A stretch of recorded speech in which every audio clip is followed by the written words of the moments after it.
ஆர்த்தி, நான் ஆதி பேசுகிறேன். Hello Anna, how are you? I'm fine, thank you. நான் உன் வீட்டு வாசலில் தான் இருக்கேன். வெளியில இருக்கீங்க, உள்ள வாங்கண்ணா. இல்லை, பரவாயில்ல. நீ கொஞ்சம் வெளியே வா, உன்கிட்ட கொஞ்சம் தனியாக பேசணும். சரிண்ணா, வரேன். தேங்க்ஸ்.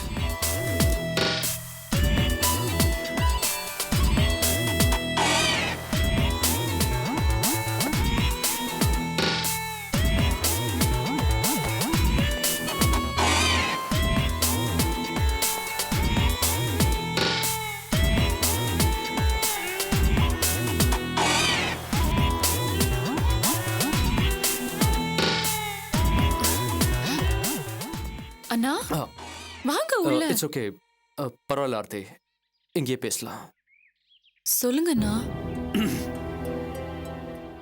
ஏன் ஆர்த்தி, உன் அக்கா என்ன எதிரியாவே நினைக்கிறா? ஷஷ்டியாப்த பூர்த்தி பொறுத்த வரைக்கும் நியாயம் எங்க பக்கம் இருந்துச்சு. ஸோ அதுக்காக போராட வேண்டிய அவசியம் எங்களுக்கு இருந்துருச்சு. கடைசியில அப்பாவே நியாயத்தை உணர்ந்து எங்க வீட்டுக்கு வந்து சேர்ந்துட்டாரு. Problem solve.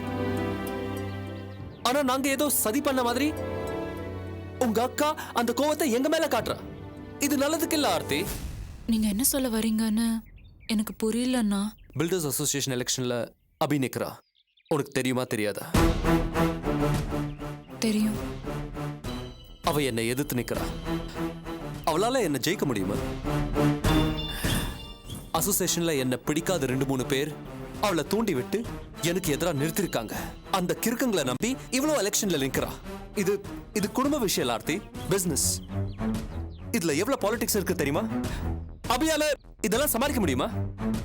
அண்ணா, இதெல்லாம் அவங்க யோசிக்காமையா இருந்திருப்பாங்க. சுத்தி இருக்கிறவங்க யோசிக்க விட மாட்டாங்க. அவங்களுக்கு உங்க அக்கா விட்டா என்னை எதுக்குறதுக்கு வேற யாரும் இல்லைன்னு அவங்களுக்கு நல்லா தெரியும். அபி தோத்தா பக்கத்துல ஒருத்தர் இருக்க மாட்டான். அத்தனை பேரும் செதற தேங்காய் மாதிரி செதறி போயிடுவாங்க. இது அவளுக்கு புரியல. ஆர்த்தி, உங்க அக்கா எலெக்ஷன்ல நின்னா அவ தோக்க போறாங்கிறது உறுதி. There's no doubt about it. ஆனா அவ என்ன எதிர்த்து நிக்கிறது எனக்கு கௌரவ குறைச்சல். உனக்கு புரியுதா? புரியுதுண்ணா. ஆனா இதுக்கு நான் என்ன பண்ண முடியும்? எடுத்து சொல்லணும் ஆர்த்தி. நீ அவளோட தங்கச்சி. அபி கன்ஸ்ட்ரக்ஷன்ல one of the share holder. எலெக்ஷன்ல நின்னா பிசினஸ்ல கவனம் செலுத்தணும். கையில இருக்கிற ப்ராஜெக்ட்ஸ்ல கவனம் செலுத்தணும்னு சொல்லணும். எலெக்ஷன்ல நின்னா அது கண்டிப்பா பிசினஸ்ல எஃபெக்ட் ஆகணும்னு சொல்லணும். அண்ணா, அண்ணா, நான் சொன்னா அவங்க கேட்க மாட்டாங்களே. இது பாரு ஆர்த்தி, அபிய நான் எதிரியா நினைக்கல. ஒவ்வொரு தடவையும் அவதான் என்கிட்ட வந்து மோதுறா. நானும் ஒதுங்கி போறேன். ஆனா இந்த எலெக்ஷன் விஷயத்துல நான் அப்படி இருக்க முடியாது. பதிலுக்கு நானும் எதிர்க்க வேண்டி வரும். அவன் நிலைமை ரொம்ப மோசமாயிடும். நீ சொல்றது அவன் கேட்க மாட்டானா? இந்த விஷயத்தை உன் அம்மா காது கொண்டு போ. நல்லது கெட்டது அவங்க அபி கிட்ட எடுத்து சொல்லட்டும். இது பாரார்த்தி, நான் உங்களை எவ்வளவு விஷயத்துல உதவி இருக்கேன். உங்க டிராவல்ஸ்க்கு பிசினஸ் வாங்கி கொடுத்ததுல இருந்து இன்னைக்கு டேங்கர் லாரி வாங்குற வரைக்கும் எவ்வளவோ உதவி இருக்கேன். என்னடா உதவி பண்றதெல்லாம் சொல்லி காட்டுறேன்னு நினைக்காத. ஜஸ்ட் ஜஸ்ட் ரிமைண்ட் பண்றேன், அவ்வளவுதான்.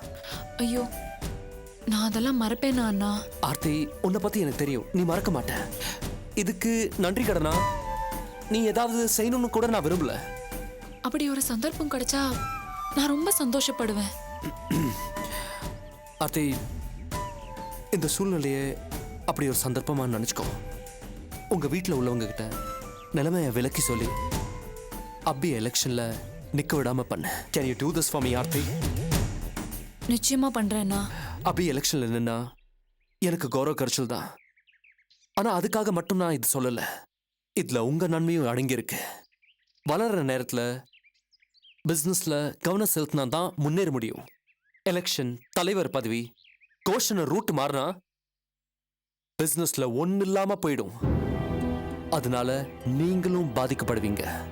புரியுதுண்ணா. இந்த எலெக்ஷன்ல அபியக்காவை நிக்க விடாம பண்றது ஏன் பொறுப்பு. நீங்க கவலைப்படாம போயிட்டு வாங்க. நம்பலாமா ஆர்த்தி? 200% நம்பலாம். ஓகே, உன் மேல எனக்கு நம்பிக்கை இருக்கு. உன் வார்த்தையை நான் நம்பி போறேன். சரி, பாய். வாங்க.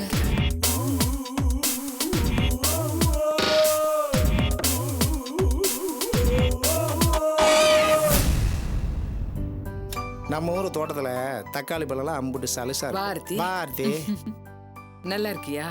நல்லா இருக்கேம்மா. அக்கா இல்ல? அவ வர்றதுக்கு ரொம்ப லேட் ஆகுமே. அப்படியா? என்ன அப்படியான்னு கேட்குற? 2 பேரும் ஒரே ஆஃபீஸில் தானே வேலை செய்கிறீங்க, உனக்கு தெரியாதாக்கம்? இப்போல்லாம் அபி வர்றதுக்கு ராத்திரி 10 மணி ஆகுது. ஏதோ அசோசியேஷன் மீட்டிங்கு அது இதுன்னு ரொம்ப தான் லேட்டா வர்றா. வார்த்தி எப்படிமா இருக்க? நல்லா இருக்கேன் சித்தி. காஃபி எடுத்துட்டு வர, சாப்பிடு. சுமதி இல்ல? உங்களுக்குக்கா? சுமதி வேலைக்கு போயிருக்கா. ஆ, உங்களுக்கு காஃபி வேணுமாக்கா? எனக்கு ஒண்ணு வேண்டாம். கொஞ்சம் எடுத்துட்டு வர, சாப்பிடு. வேண்டாம் சாரதா. ஏய், வெங்காயம் வெட்டியாச்சா? வெட்டியாச்சுக்கா. என்னது இவ்வளவு பெருசு பெருசா? அக்கா தாங்க வெட்ட சொல்லிச்சு. எதுக்கு? சாம்பாருக்கு தானேக்கா, இப்படி வெட்டினா தான் நல்லா இருக்கும். ஆமா. அப்போ எலெக்ஷன் விஷயமா அலைஞ்சிட்டு இருக்காங்க இல்ல? அப்படிதான் நினைக்கிறேன்.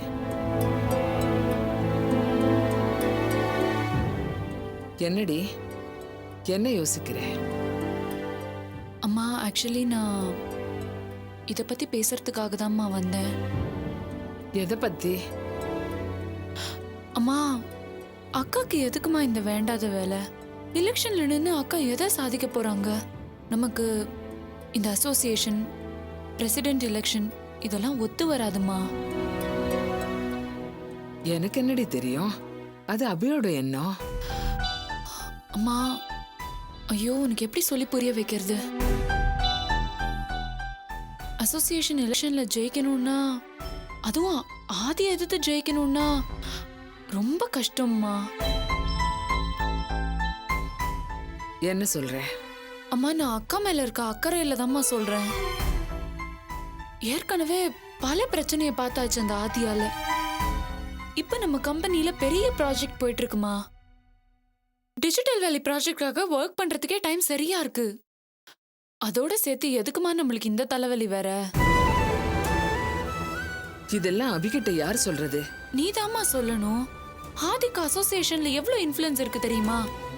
ஆதியை எதிர்த்து ஜெயிக்கிறதெல்லாம் ஒன்றும் சாதாரண விஷயம் கிடையாது. இது அக்காவுக்கு புரிய மாட்டேங்குதுமா. சரி, அது நீயே அக்கா கிட்ட சொல்லலாம்ல. நான் ஆல்ரெடி ஒரு தடவை சொல்லி பார்த்துட்டேன். ஆனா இவன் என்ன நம்மளுக்கு அட்வைஸ் பண்றதுன்னு இலக்காரமா நினைக்கிறாங்க. நான் அக்கறையோட தான்மா சொல்றேன். ஆனா அது அவங்க வேற மாதிரி நினைக்கிறாங்க. இத பாரு ஆர்த்தி, அபி எது செஞ்சாலும் நல்லா யோசிச்சுதான் செய்வா. அம்மா, அப்படின்னு நீங்க எல்லாரும் நினைக்கிறதுனால தான் அக்காவுக்கு அட்வைஸ் பண்ண மாட்டேங்கிறீங்க. ஆனா பாவம் அக்காவும் மனுஷி தானேம்மா. அவங்களும் தப்பான முடிவு எடுக்கிறதுக்கு சான்ஸ் இருக்கு இல்லையா? அது மட்டும் இல்ல, இந்த எலெக்ஷன்ல இவ்ளோ கஷ்டப்பட்டு பல பிரச்சனையில ஜெயிச்சு அதனால நம்மளுக்கு ஒன்றும் கிடைக்க போறது கிடையாது. என்ன, ஆதி எதிர்த்து ஜெயிச்சிட்டோன்னு மனசுல ஒரு திருப்தி, அவ்வளவுதான். அதுக்காக அந்த ஆதி எதிர்த்து நம்ம நிக்க முடியுமா? அதுக்காக அந்த ஆதிக்கு பயந்து அக்கா எலெக்ஷன்ல நிக்காம போயிடணுமா? நிச்சயமா அவனை எதிர்த்து நின்னு அக்கா எலெக்ஷன்ல ஜெயிக்கணும். ஐயோ அக்கா, நீ புரியாம பேசுற. அக்கா எலெக்ஷன்ல நின்று ஜெயிச்சிட்டாலும் அந்த ஆதி நம்மள சும்மா விட்டுருவானா? அதுக்கப்புறம் தான் நிறைய தலைவலி, டென்ஷனு. இப்போ வேற பெரிய ப்ராஜெக்ட் பண்ணிட்டு இருக்கோம். அதுல ஏதாவது அவன் டிஸ்டர்ப் பண்ணானா என்ன பண்றது? இந்த நேரத்துல இது தேவையான்னு தான் நான் கேக்குறேன். நீ சொல்றதெல்லாம் உண்மையா இருந்தாலும் அபி கிட்ட நாங்க பேச முடியாது. பேசினா பிரச்சனை தான். அம்மா, பேசலன்னா அதை விட நிறைய பிரச்சனை வருமா? இரு, வேண்டாம். ராஜேந்திரா, நான் போய் யார் பார்க்கறேன். வந்திருக்காங்க பாரு. நான் போறேன். யாரு? இரு, நான் போய் பாக்குறேன்னு இங்கேயே சொல்றேன்ல. உட்கார்ந்துட்ட கேப்பீங்க. வாங்க வாங்க வாங்க. வணக்கம் வணக்கம். அட. நல்லா இருக்கீங்களா? ஹலோ. எல்லாரும் நல்லா இருக்காங்க. வணக்கம் வணக்கங்க. வணக்கம்மா. வாங்க தம்பி, உட்காருங்க. நல்லா இருக்கீங்களா? நல்லா இருக்கேம்மா. அம்மா நல்லா இருக்காங்க. அம்மா நல்லா இருக்காங்க. எப்போ சென்னைக்கு வந்தீங்க? 2 நாள் ஆச்சு. உங்க எல்லாருக்கும் ஒரு சர்ப்ரைஸான விஷயம். இனிமே நான் சென்னையில தான் இருக்க போறேன். அடிக்கடி மீட் பண்ணலாம். ஏன் மும்பை என்னாச்சு? மும்பை போர் அடிச்சிருச்சு. சோ பை சொல்லிட்டு கிளம்பிட்டேன். இனிமே சென்னையில தான் பெர்மனண்டா இருக்க போறேன். ரொம்ப சந்தோஷம். அடிக்கடி இங்க வீட்டுக்கு வாங்க. சொல்லவே வேண்டாம் ஆனந்தி, அடிக்கடி வந்து உங்க உயிரை எடுக்க போறேன்.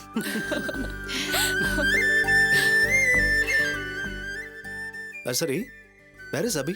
அக்கா இன்னும் வீட்டுக்கு வரல. அபி எப்படி இருக்காங்க? அவ இன்னும் பழைய அபியாவே இருக்கா. அவகிட்ட எந்த மாற்றமும் கிடையாது.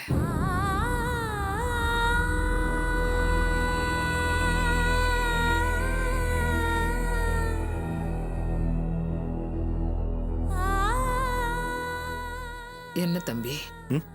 என்ன யோசிக்கிறீங்க? நானும் அதே பழைய மகேஷ் தான். நான் கூட அப்படியே தான் இருக்கேன். ஒரு விதத்துல சொல்ல போனா நான் இன்னும் காத்துக்கிட்டு இருக்கேன். அபி மனசு மாறுவாங்கன்னு நம்பிக்கையோட காத்துட்டு இருக்கேன்.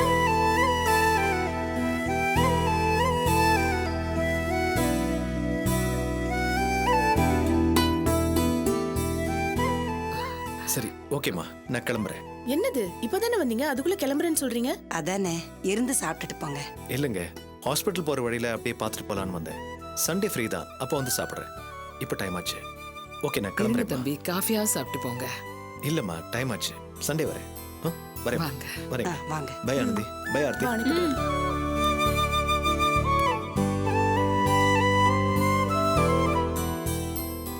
பாத்தியாக்கா அந்த தம்பியோட மனசு? இதை விட நல்ல மனுஷங்க கிடப்பாங்களா? உடனடியா அபிகிட்ட பேசி அவளை எப்படியாவது சம்மதிக்க வச்சு இந்த தம்பிக்கே கட்டி வச்சிடலாம். அபி ஒத்துக்கணுமே சாரதா. ஒத்துக்க வைக்கணும்க்கா. இப்படியே இருந்தா எப்படி? சரி, நேரம் வரும்போது அவகிட்ட பேசலாம்.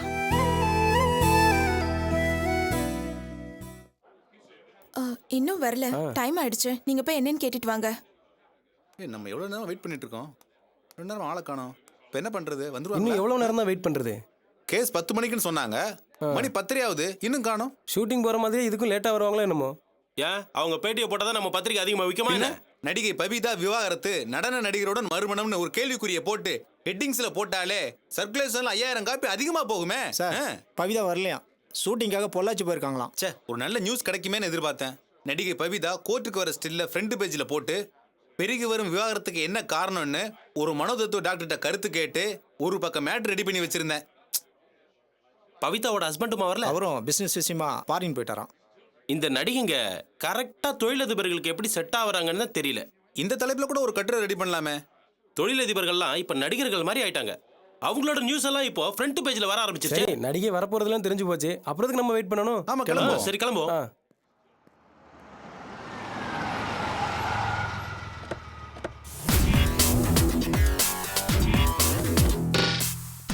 அது தொழிலதிபர் ஆதி தானே? ஆமா. அவரோட கேஸ் இன்னைக்கு கோர்ட்டுக்கு வருது. அப்ப இதுவும் நியூஸ் தான். வாங்க வாங்க வாங்க சீக்கிரம். உங்க மனைவி பப்ளிக் பண்ண விரும்பல. நீங்க எடுத்தது அவங்க எடுத்தது. No comments at all, please.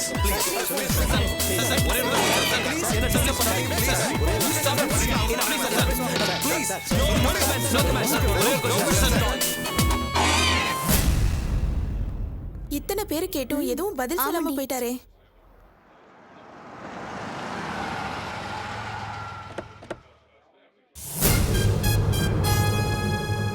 ஏய், அங்க பாருடி, ஆதியோட வைஃப் உஷா வந்திருக்காங்க. வாங்க அவங்கள போய் கேட்கலாம்.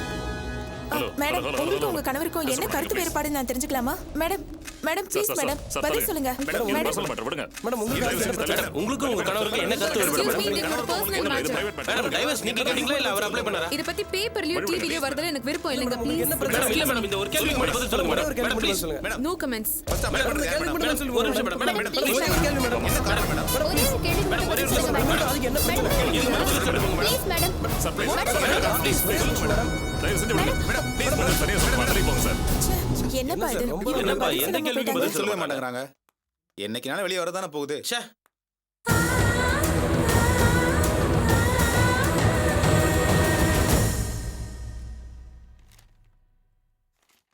சொல்லுங்க.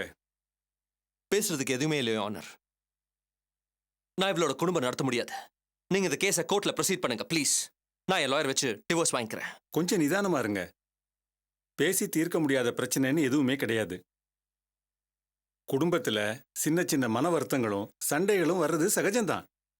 உடனுக்குடனே அதெல்லாம் பேசி தீர்த்துக்காம ஒருத்தர் புரிஞ்சுக்காம மனசுலயே போட்டு புழுங்கிட்டு இருக்கிறதுனால தான் அது டைவர்ஸ் வரைக்கும் வருது. நீங்க 2 பேரும் மனசை விட்டு பேசுறதுக்கு இது ஒரு நல்ல சந்தர்ப்பமா நினைச்சுக்குங்க. விவாகரத்து மட்டுமே எல்லா பிரச்சனைக்கும் தீர்வு கிடையாது. முதல்ல உங்க 2 பேருக்கு நடுவுல என்ன கருத்து வேறுபாடுன்னு சொல்லுங்க. நான் சொல்றேன் your honour. Aadhi is the worst kind of male chauvinist. பெண்களை மதிக்கவே தெரியாத ஒரு மனுஷன்.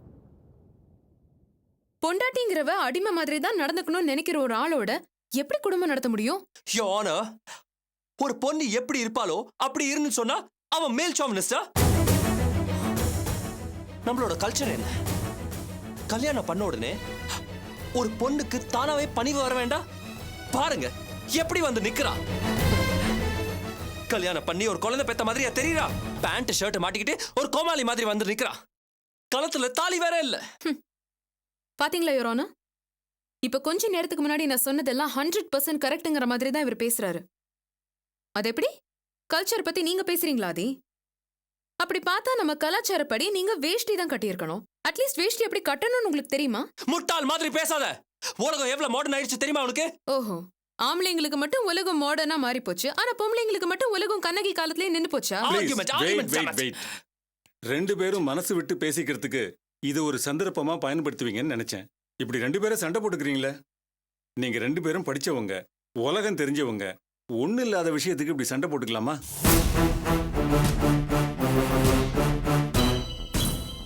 மிஸ்டர் ஆதி, உங்க மனைவியோட ட்ரெஸ் சென்ஸ் உங்களுக்கு பிடிக்கலன்னா அதை பக்குவமா சொல்லி மாத்திக்க சொல்லலாம். இல்லைன்னா அவங்க விருப்பப்படியே இருக்கட்டும்னு விட்டு கொடுக்கலாம்ல. விட்டு கொடுக்கறதா? அந்த பெருந்தன்மையெல்லாம் இவர்கிட்ட எதிர்பார்க்க முடியாது. புருஷனுக்காக அவ தன்னை கொஞ்சம் கூட மாத்திக்க மாட்டா. யுவர் ஆனர், பிரச்சனை வெறும் ட்ரெஸ்ல மட்டும் இல்ல. அது எல்லாத்தையும் சொல்லணும்னா ஒரு நாள் போதாது. நீங்க அவங்களையே குறை சொல்லிட்டு இருக்காம உங்க பக்கம் இருக்கிற குறையும் கொஞ்சம் யோசிச்சு பாருங்க. நீயும் தாம்மா. எக்ஸ்கியூஸ் மீ யுவர் ஆனர், ஆனா என்கிட்ட எந்த குறையும் இருக்கிறதா எனக்கு தோணல. இவருக்கு தான் குடும்பம்னா என்னன்னே புரியல. மனைவிங்கிறவ தன்னோட ஆபீஸ்ல வேலை பார்க்குற ஒரு ஸ்டாஃப் மாதிரி நினைச்சிட்டு இருக்காரு. இவர் போகும்போது வரும்போது எழுந்து நின்று சல்யூட் அடிக்கணும்னு எதிர்பார்க்கறாரு. யுவர் ஆனர், இவ குடும்ப பொண்ணே இல்ல. தினம் பிசினஸ்ல 1008 டென்ஷன். அந்த டென்ஷன்ல வரும்போது கோவத்துல 2 வார்த்தை நான் ஹார்ஷா பேசிருக்கலாம். இவதானே அதெல்லாம் அனுசரிச்சு போகணும். மனைவிங்கிறவ குடும்பத்துல இருக்கிற பிரச்சனைகளை அனுசரிச்சு போறவ தானே. மனைவிங்கிறவ எல்லாத்துக்கும் அனுசரிச்சு போறவ தான். ஆனா அதுக்காக அதையே கட்டாயமா மாத்தி அவளை அடிமை மாதிரி நடத்தி டார்ச்சர் பண்ணக்கூடாது ஆதி. அது மட்டும் இல்ல, நீங்களும் ஒரு சில விஷயங்களுக்கு அனுசரிச்சு போயிருக்கணும். நான் சொல்றது அதுதாம்மா. குடும்பம்னா ரெண்டு பேரும் ஒருத்தர் அனுசரிச்சு அரவணைச்சு போகணும். இவ எதுக்கு ஒத்து வர மாட்டா? அந்த கட்டத்தெல்லாம் தாண்டியாச்சு. கோர்ட்டுக்கு வெளியே எத்தனையோ தடவை பேசியாச்சு. யுவர் ஆனர், நான் டைவர்ஸ் வேணுங்கிறதுல உறுதியா இருக்கேன். That's it. அப்படி முடிவா பேசாதீங்க. உங்க குழந்தைக்காகவாவது நீங்க சேர்ந்து வாழ வேண்டிய அவசியம் இருக்கு. அந்த குழந்தைய நான் வளர்த்துக்கிறேன். என்கிட்ட ஒப்படைக்க சொல்லுங்க. அது மட்டும் நடக்காது. குழந்தை என்கிட்ட தான் இருக்கும். உங்க ரெண்டு பேரையும் சேர்ந்து வாழ சொன்னா குழந்தை யாருக்கிட்ட இருக்கணுங்கிறது வரைக்கும் போயிட்டீங்களே. சரி, ரெண்டு பேரும் கொஞ்சம் டைம் எடுத்துக்கங்க. ஒரு 3 மாசம் கழிச்சு வாங்க. அப்பவும் உங்க நோக்கத்துல எந்த மாற்றமும் இல்லைன்னா. ஐம் சாரி யுவர் ஆனர், ஏற்கனவே நாங்க 2 பேரும் பிரிஞ்சுதான் இருக்கோம். மேலும் 3 மாசம் பிரிஞ்சிருக்கிறதுனால எந்த மாற்றமும் இருக்கும்னு எனக்கு தோணல. நானும் என் டைம் வேஸ்ட் பண்ற ரெடியா இல்ல. எனக்கு என் குழந்தை மட்டும் தான் வேணும். இவளோட சேர்ந்து என்னால வாழ முடியாது.